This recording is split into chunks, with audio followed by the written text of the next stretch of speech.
Madiga student federation సంబంధించి జిల్లాకు ఇన్ఛార్జిగా రావడం జరిగింది. నేను ఉమ్మడి జిల్లా ఉన్నప్పుడు జిల్లాకు అధ్యక్షుని కూడా చేయడం జరిగింది. మరి అన్న చెప్పింది ఇక్కడ దాకా ఎస్సీలలో 59 కులాలు ఉన్నాయి. ఓకేనా? ఎస్సీలలో 59 కులాలకు ఎవరి జనాభా నిష్పత్తి ప్రకారం వారికి ఉద్యోగ రాజకీయ రంగాలలో ఎవరి వాటా వారికి రావాలని చెప్పి ఈ ఎంఆర్పిఎస్ ఉద్యమాన్ని మందకృష్ణ మాదిగ గారు తీసుకురావడం జరిగింది. 1994లో ఈ ఎంఆర్పిఎస్ ఉద్యమం రావడం జరిగింది.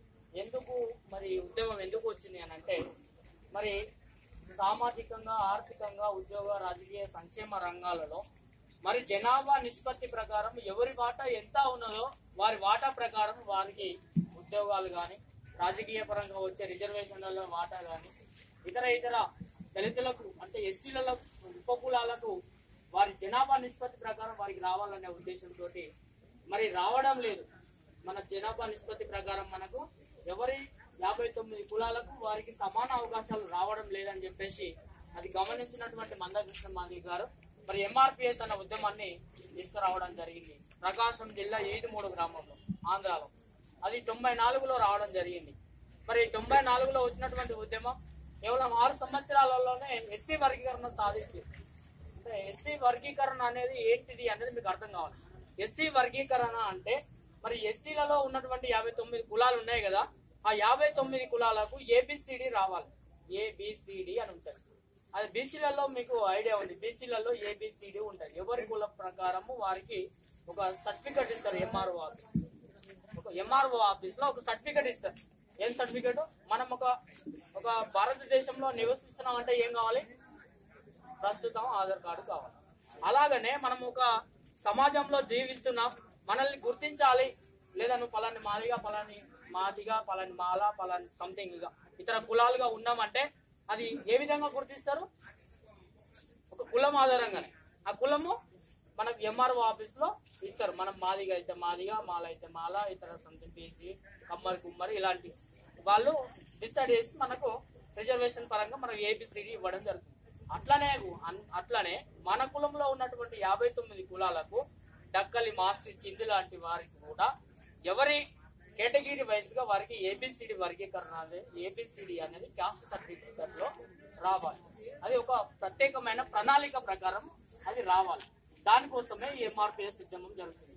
అందులో భాగంగానే మనకి ఎస్సీ వర్గీకరణ ఉద్యమం కేవలం 6 సంవత్సరాలలో ఎస్సీ వర్గీకరణ సాధించుకున్నాం.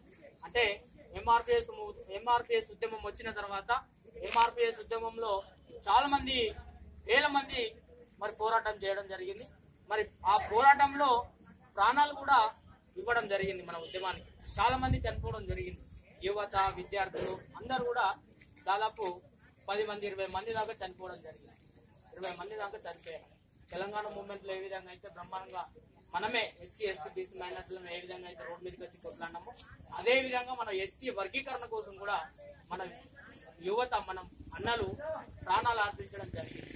మరి ఆ ఉద్యమంలో మన ఎస్సీ వర్గీకరణ సాధించుకున్నాం. అప్పుడు 2000 సంవత్సరంలో ఎస్సీ వర్గీకరణ అమలైంది. మనకు ఏబిసిడి వర్గీకరణ జరిగిన సర్టిఫికేట్ ప్రకారం మనకు ఏబిసిడి కులం ప్రకారం ఏబిసిడి ఇచ్చింది. మరి ఆ ఇచ్చిన తర్వాత మరి మనకు సమాన అవకాశాలు వచ్చినాయి.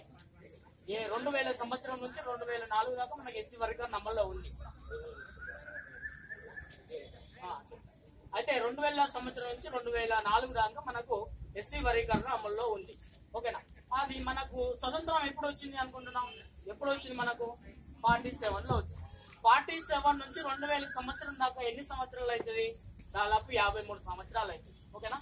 53 సంవత్సరాలు అవుతుంది.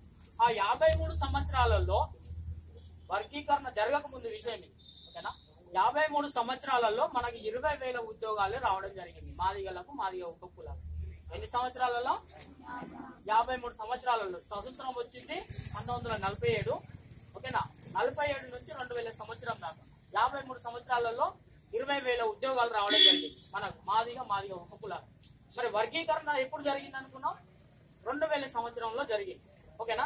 2000 సంవత్సరం నుంచి 2004లో అమల్లో ఉంది. 2004 దాకా అమల్లో ఉంది టీడీపీ ప్రభుత్వం. అప్పుడు టీడీపీ ప్రభుత్వం 2000 సంవత్సరం నుంచి 2004 దాకా అమల్లో ఉంది. మరి అప్పుడు మనకు వచ్చిన ఉద్యోగాలు ఎంత అంటే కేవలం 4 సంవత్సరాలలోనే 22,000 ఉద్యోగాలు రావడం జరిగింది. 22,000 ఉద్యోగాలు రావడం జరిగింది. అంటే ఎస్సీ వర్గీకరణ జరగాలన్నా వద్దా? జరిగితే లాభమా నష్టమా? అందుకే ఈ ఉద్యమం జరుగుతుంది. అంటే మీకు అర్థం కావడానికి ఈ విధంగా రాష్ట్ర వ్యాప్తంగా విద్యార్థి నాయకత్వాన్ని, విద్యార్థులను అందరికీ కూడా ఈ విషయం చెప్పడానికే ప్రత్యేకంగా మమ్మల్ని ఇన్ఛార్జీలుగా పెట్టి మేము 2 పీజీలు అయిపోయినాయి. ఎంఏ పొలిటికల్ సైన్స్ ఒకటి, MCJ master of communication and journalism. Present PhD చేయడానికి ప్రిపేర్ లో ఉన్నాం ఉస్మాన్ యూనివర్సిటీ. మేమందరం కూడా నా పైన ఇంకా చాలా మంది అన్నలు ఉన్నారు. వాళ్ళందరూ కూడా జాతీయ నాయకత్వం, మన ఎన్ఎస్ఎఫ్ జాతీయ లెవెల్లో నాయకత్వం ఉన్నది. ఇవి మీకు అందరికీ ఈ విషయాన్ని తెలుసుకోవడానికి మరి ఈ విధంగా భవిష్యత్తులో మనము ఈ పోరాట ఫలితంగా భవిష్యత్తులో ఫలితాలు అనుభవించేది ఎవరు? మనమే కదా. చదువుతున్నాం, ఇప్పుడు ఎందుకోసం చదువుతున్నాం? ఉద్యోగాల కోసం. ఉద్యోగాలు రావాలి, ఓకేనా? ఉద్యోగం రావాలంటే రిజర్వేషన్ సక్రమంగా అమలు కావాలి. మరి ఆ సక్రమంగా అమలు కావట్లేదు. మరి డక్కలైన ఉన్నాడు, మాస్టర్ అయిన ఉన్నాడు, మనకంటే వెనుకబడిన కులాలు ఉన్నాయి. వాళ్ళు ఒక్కళ్ళు ఇద్దరు చదువుకున్న వాళ్ళు ఉంటే వాళ్ళకు రిజర్వేషన్లు రావడం లేదు, రిజర్వేషన్ వాళ్ళకు వర్తించడం లేదు. ఆ వర్తించాలనే ఉద్దేశంతో ఈ ఎస్సీ వర్గీకరణ ఉద్యమము స్టార్ట్ అయింది. అందుకోసమే ఉద్యమం జరుగుతుంది. దాంట్లో మీరందరూ కూడా పార్టిసిపేట్ చేసి మేము ఎప్పుడొచ్చినా, ఓకేనా, ఎంఆర్పిఎస్ అయినా ఎంఎస్ఎఫ్ అయినా ఎప్పుడొచ్చినా మీ సహకారాలు పూర్తిగా ఉండాలని చెప్పేసి, మీరు ఇక ముందు డిగ్రీ చదువుతున్నా, పీజీ చదువుతున్నా, ఎప్పటికైనా మన ఉద్యమమే. మనం దళితులమంతా ఐక్యతగా ఉండాలి. దళితులమంతా ఐక్యతగా ఉన్నప్పుడే మనము భవిష్యత్తులో బాగుపడగలుగుతాం. లేదా మనల్ని నెట్టివేయడానికి ఇతర అగ్రకురాలు మనల్ని ఒత్తిడి చేస్తూ ఉంటాయి. రోజు పేపర్లు కానీ టీవీలు కానీ చదవడం చాలా ఇంపార్టెంట్. ఈ సందర్భంలో మీరు పేపర్లు, టీవీలు అనేటివి సమాజంలో ఏం జరుగుతుంది, దళితులు ఏ విధంగా వెనుకబడిపోతున్నారు, అసలు చదువుకుంటూ బాగుపడతారా, చదువుకోకుండా బాగుపడతారా, అసలు సమాజంలో ఏం జరుగుతుందని తెలుసుకోవడం చాలా ఇంపార్టెంట్. మన అందులో భాగంగానే మేము ఈ రోజు దీక్ష కార్యక్రమం అంటే ఇప్పుడే ఎందుకు చేస్తున్నాం అంటే, ప్రస్తుతం మన సమస్య ఎక్కడ ఉంది అంటే మన సమస్య పార్లమెంట్ లో ఉన్నది. ఏదైతే తెలంగాణ మూవ్మెంట్ అంత పెద్దగా జరిపిస్తే ఎక్కడ బిల్లు పాస్ అయింది? పార్లమెంట్ లో.